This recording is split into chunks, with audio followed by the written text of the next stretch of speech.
Hello there everyone. Today I'm going to be reading another Creepypasta ASMR story. Don't forget to like and subscribe if you guys enjoy it, and let me know in the comments what you guys thought about it. The Graveyard Boy. I hadn't lived with my mother in quite some time. When I had left her in quest for education and love, a plucky 25-year-old, she had lived with my aunt in a small house at the end of the Dolphin Street. I say lived with, but it was more a nurse-patient setup more than anything else. My aunt suffered from a terrible case of COPD. The poor woman could barely rise from the couch to use the bathroom, and the mere thought of going outside sent her into panic attacks that left her breathless. She was constantly gasping, the poor thing. It was somewhat a relief when she passed away. Even when I visited, I felt the weight of her impending death on the horizon, like the swords of Damocles swinging dangerously from above. At last, it had fallen. Luckily, death never touched me the way it does most people. It's not that I wasn't sad the person was gone, far from it. But there came a point in my life, somewhere in my teens, I think I can never really remember, when the epiphany had struck me. I came to see the problem with people's perception of death. People always seem to think that death is a bad thing. I remember going to my grandmother's funeral when I was 17, where the preachers had said something like death was unnatural, and only through the guidance of the Lord can we find everlasting happiness. What BS! Death is perfectly natural. In the entire history of the world, there has never been a person who hadn't died. You live, and then you die, and that's the end. Sure, miss the person, but at the end of the day, don't be sad because of the very fact that they died. I know that sounds kind of harsh. I don't mean it to be. Don't get me wrong. I miss my aunt a lot. She was one of maybe a handful of family members who didn't look at me like a nuisance when I was a kid. She always show up at family gatherings in her Jeep, blasting Kiss or Van Halen out of her stereo. She'd go out running every morning before her affliction took hold. I remember spending the night at her house and getting up at 6 to run with her. She was once a vibrant, active woman. At the end, she was reduced to a husk. To me, death sounded like a kinder fate. Anyway, once my aunt's funeral was said and done, and the house had been sold, my mom found a nice apartment close to town. It wasn't a bad place, close to a community of identical little apartments spanning 2 streets. Inside was a living room, a kitchen, a bathroom, a bedroom, basic stuff for every single woman over 50. The thing that I noticed when I visited her was the peaceful meadow cemetery was visible right through a kitchen window, separated from the apartment complex by a simple wooden fence. It wasn't the largest cemetery in the world, far smaller than the Veterans Graveyard of Colonial Avenue or the Old Towers Cemetery of 40th. Grey headstones of varying sizes and shapes dotted the grassy field for at least 2 city blocks. It was bordered by a thick of wood on one side and a bank on the other. All in all, a rather unassuming and unpretentious place to be laid to rest. Each time I visited my mother, I made it a point to visit peaceful meadows.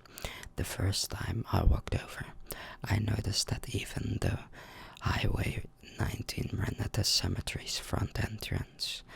Once you got in far enough, you couldn't hear the roar or traffic of the cacophony of nearby roadwork. Just the sound of birds singing, or it was completely quiet. Not an eerie quiet that made the hairs on your arm stand on end, but a well, peaceful quiet. Walking amongst the headstones was like stepping into another world, one where humanity was removed and replaced with a memorial of what had been. Reading the headstones, I noticed some dated back to the early 1900s. These people were just memories now. The living are complex. They can be good or evil, kind or cruel, happy or sad.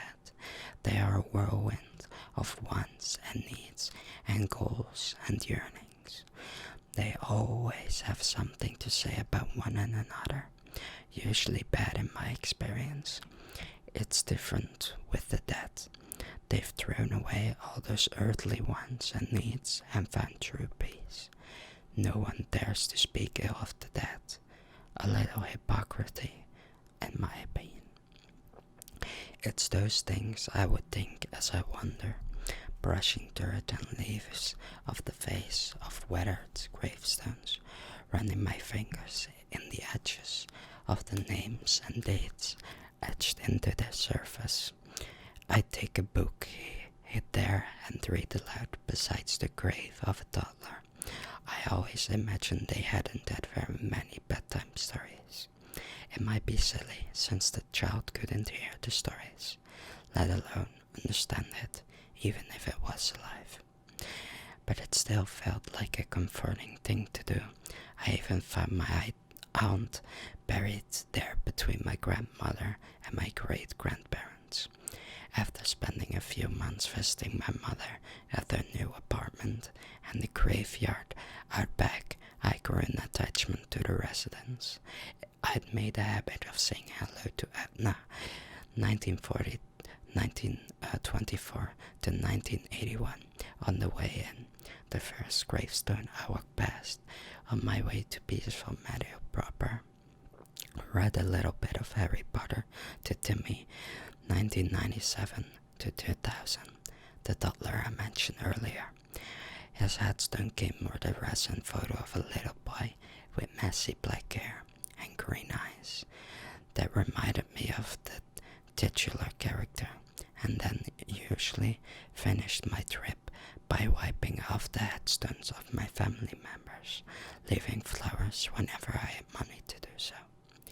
After a while, I knew most of the people closest to my mother's apartment. There was an old pine tree, crooked and bent, that hung over a stone bench overlooking the back half of the graveyard. I could sit there for an hour, the cool autumn breeze following through my hair, looking up off the resident on my phone. There was Howard Salinger, 1946 to 1988, died in a car crash while coming from vacation from Massachusetts. Mary Ernest, 1987 to 2017, choked to death on a birthday cake.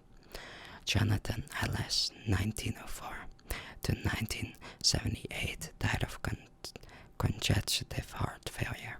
Each death marker paid to anyone else. To me, it was just a different end to a story, the ultimate denouement. That was until the night of September the 4th. I discovered how very wrong I was. It had been a day like any other when I visited my mother. We had gone out to lunch and the local flea market. When we had returned to our apartment, she went for a nap and I walked over to Peaceful Meadows. I made my usual stops and read more Harry Potter to Timothy. We were near the end of Goblet of Fire with the ghost of Voldemort. Victims come to help Harry escape from the Dark Lord clutches. By the time I left for the evening, the sky had taken the violet pink hue of dusk. I took my shower and then lay on the recliner in the living room, where I usually slept when I visited. I must have slept for an hour when I heard a rustling in the bushes outside my mother's apartment. At first, I thought it was just a remnant of a particularly loud tree. After a few moments, the sound persisted. Damn animals, I muttered to myself. You get them all the time in Florida, raccoons or possums rattling around the edges. At night, you open the door and then bang, they speed off in the grey blur into the night. I thrust the covers, lowered the recliner, and made it halfway to the front door when I realized the door handle was jiggling. I froze, watching the golden knob twist lightly to and fro. Had it not been locked, the door would have flown open, and I was pretty sure that it would have been nocturnal rodents flying in. The drapes were drawn over the window that overlooked the front door. Besides, I couldn't really bring myself to creep over and disturb them to see the silhouettes that most likely resided right outside the door. Like if I looked at them even though a sheet of glass, they would still be able to reach through and grab me. What else was I to do then? Get Mom, I thought. Yet she was in the other room, fast asleep.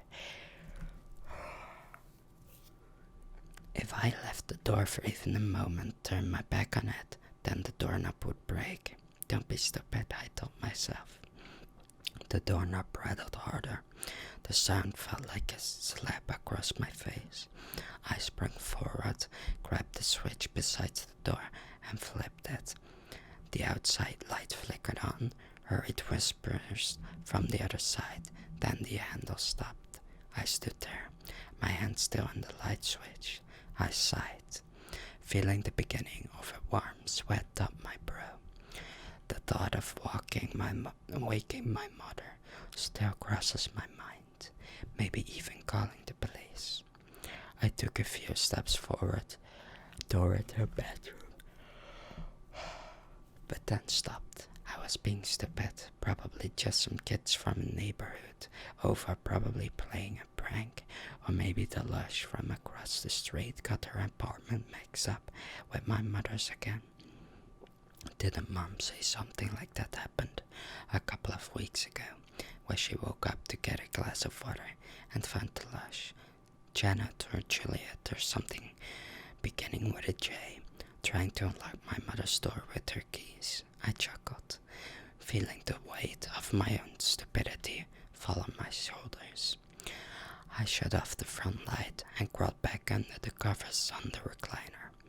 Everything was quiet except the gentle humming of my fan.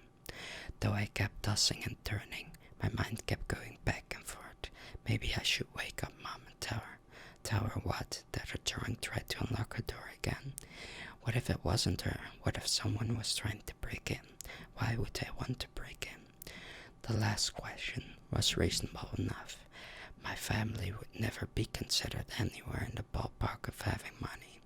With my mother being a waitress, a career path laid out by her mother and her mother before her. Saying that my family lived a mother's life was an understatement.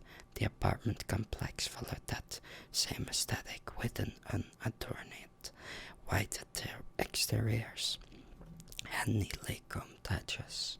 Not at all trashy, but far from bougie. What if they weren't after money? My restless mind retorted. Images of blood-soaked bedsheets, bodies slammed on the floor, and flashing red and blue lights shining through the blinds kept creeping into my thought. Eventually, I opened my eyes and grunted. It was nearly 1 in the morning. I threw the covers off and made my way to the kitchen for an early morning snack. I rounded the corner into the kitchen. 2 silhouettes with horrible twisted faces stood in the open doorway of the back door. I blinked, trying to determine if this was a real byproduct of my exhausted imagination.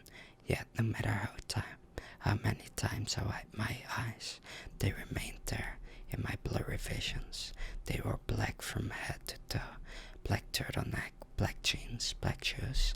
Now that I got a good look at them, I noticed that their faces weren't twisted but were masked. One, the taller one in the front, wore the look like a Donald Trump mask. Another painted white, so that looked like a bloated Michael Myers. The other one was head shorter, more slender, and wore a plastic Dracula mask that tied in the back with a single string. Long auburn hair fell out behind and lay upon Dracula's shoulder. "What are you doing?" I asked. It sounded stupid, as though the correct response got lost on the way from my brain to my mouth. "I'm dreaming," I thought. That was only explanation for these two overgrown trick-or-treaters. A glint of silver caught my eyes. Trump held a switchblade about 2 inches long. My body seemed 2 steps out of my brain. I leaped back and ran towards my mother's door. A hand grabbed my wrist, but the grip was loose enough for me to slip out of it. At the last minute, the figure swiped in my peripheral vision. I stumbled forward into my mother's room and slammed the door behind me. "Mom," I said, locking the door behind me. No more had I done that did the door start shaking. "Mom, call the cops." Something wet trickled down my arms. I brought my hand to it, feeling the thick substance run down, bringing my fingers to the dumb luminance coming from my mother's nightlight. I found the recorded crimson. It lit up my mind like 4th of July. I didn't feel any pain, not yet anyways, but seeing my own blood on my hand seemed to scream, "You're going to die." "Mom," I called again. No answer, not even a stare. I glanced over to her. The only thing that convinced me she wasn't dead was the gentle rising and falling of her breasts. The door thudded painfully against my head. "What do you want?" I screamed. The begging stopped. My heart pounded against my chest, and the sweat clung to my brow, chilling my face. The blood dripped down my arm, reaching my fingers, and fell in thick droplets from on the tips. A voice whispered through the door. It didn't even seem muffled, as though the speaker were right there beside me. "Fun." The bubble of air caught in my windpipe. The shaking of the door returned with renewed vigor. All I could think was, "This is it." The funny thing about death is that people never really think about how they are going to die. They push it to the back of their minds, can't be bothered to think about it, or too afraid. We all think that we're going to live forever until that final moment, myself included. So when the moment comes, no matter how prepared you think you are, it blindsides you. That's how I felt in that moment, blindsided. Death was something that happened when you were old. Now that I was confronted with my own mortality, my mind reeled. I couldn't think a single coherent thought. My body pressed against the door, out of pure instinct, like an animal. I glanced back to my mother. I figured leaning over her. I blinked, my rattled mind trying to comprehend the image before me. My eyes aged. Finally, I could see the figure was a boy, about 3 years old. His messy black hair fell over his face as he whispered in my mother's ear. My brow furrowed. He had a translucent quality, like if I shine light directly at the boy, it would pass through him. "Who?" I whispered, my voice nearly swallowed by the banging on the door. The boy had snapped up and placed a finger to his mouth. My voice caught in my throat. Then the boy turned back to my mother and whispers in her ear. He is telling her a story, I thought. One of those random thoughts you think when your world is turned upside down. Then I remembered why the boy looked so familiar. It was Timmy, lifted right off his tombstone photo. Breath caught in my chest. I turned around, wrenched open the door, and crashed back through. As soon as I crossed the threshold, I realized the mistake I made. A scream, the sound sent me convulsing away, as though the sound actually pushed at me. I frantically searched in the dark, a tall figure in the dim light. It was a man with his back to me. He wore overalls and a cap, though the thing that struck me even more odd was that I saw through him, just like I had Timmy. Dracula pressed himself against the wall, the mask askew, the mysterious translucent man, hands wrapped around Dracula's throat. Dracula struggled, inadvertently pushing more of the mask off and revealing the darkening face beneath. The shadows shifted to the left. Trump stepped into a translucent woman wearing a baggy shirt and jeans. The blade found bridges, burying it to the hilt in her breast. It was surreal, seeing the blade glistening with the misty of a veil of the woman's body. The woman wrenched it out of herself, approaching Trump. Trump pleaded, hands out. He tripped over his feet and landed with a crown on the tile kitchen floor. My eyes traveled with the switchblade in the ghostly hands. Then the translucent woman turned her long blonde hair, swirling around her face. It was my aunt. A faint smile crossed her face, as if she were saying hello. Before nodding back in the direction of my mother's bedroom, I lingered for a moment, watching her round back on Trump, cowering on the floor. I only nodded, walking back into my mom's room and shut the door. When I woke the next morning, I found myself laying on the recliner in the living room. I threw off the covers, half expecting to see the corpses of Dracula and Trump in the kitchen. I turned the corner, and there was nothing. The kitchen was as clean as the evening before. Sunlight streamed in through the kitchen window, giving a clear view of the fence and peaceful meadows just beyond. A dull pain came from my arm. Upon closer inspection, a shallow scratch ran the length of my forearm, puckering and the white on the edge. I felt a chuckle rising. It had all been a dream after all, and I just scratched myself in my sleep. When my mother woke, I asked her if she noticed anything odd last night, just to be sure, a loud noise or a general disturbance. She said no, that she slept like a baby. A shiver ran down my back as I recalled Timmy sitting at her bedside, whispering in her ear. As the day wore on, the dream faded away. It was a breeze autumn day, one of those days where you can feel winter coming.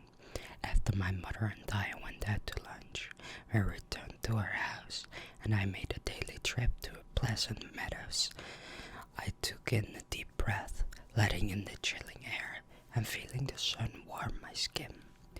I made my usual stops, saying hello to Mr. Ellis, and then cleared any debris from Mrs. Jensen's headstone. I stopped at Timmy's grave and said hi, but I couldn't look at it for too long. The dream bubbled to the surface, and looking at the headstone for too long was like looking into the sun. I still didn't want to disappoint him. Jesus, I remember telling myself I was being stupid thinking that he was dead. So I told him that I would be back with Harry Potter later. By the time I finished my rounds in the cemetery, the sun was high in the clear afternoon sky. My neck felt warm from the rays bearing down on it. As I walked towards my last stop, my aunt's grave, I noticed that there was something different. Two things hung from it. Both of them were white. Someone must have dropped by, placed flowers or some other offering. It wasn't unheard of. My aunt was a fairly well-liked person, and I heard from my mother how people often stop by her grave to pay her respect. The closer I drew, and the more defined the object became, the colder I became. My gait slowed, but I kept drawing nearer, as though some gravitational force pulled me closer. All breath seemed forced from my lung. The hairs on my arms stood on end. On either side of the great tombstone hung a Trump mask painted white and a plastic Dracula mask. I hope that you guys enjoyed the story. Sweet dreams. Don't forget to like and subscribe.